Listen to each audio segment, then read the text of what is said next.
futuristic ice cream. Natry nyo na ba to?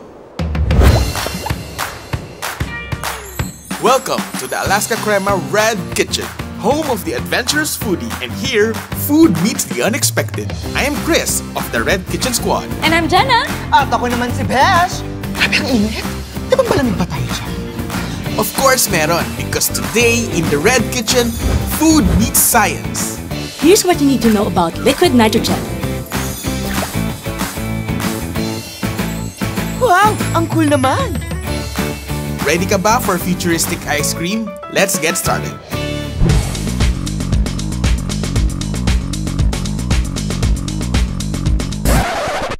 Ito ang mga ingredients na kailangan natin. Para mabasa, pause mo muna ang video. Oh, umpisahan na natin. Kailangan natin ng Alaska Crema All-Purpose Cream. Whip it, tapos haluan ng Alaska Sweetened Condensed Milk at Alaska Evaporated Milk. Ito ang magiging base ng ating ice cream mix. Hatiin natin ang mix into 2 para pwedeng 2 flavors. Anong trip nyo? Strawberry and vanilla. Okay, now, ilipat na natin sa squeeze bottles.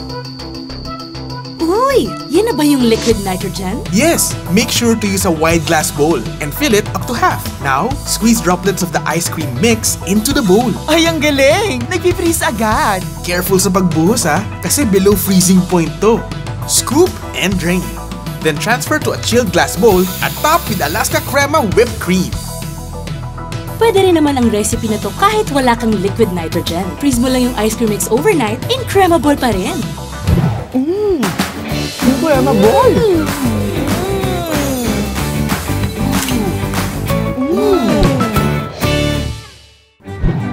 On the next Red Kitchen episode, susubukan natin gawin ang signature dish ng isang sikat na chef.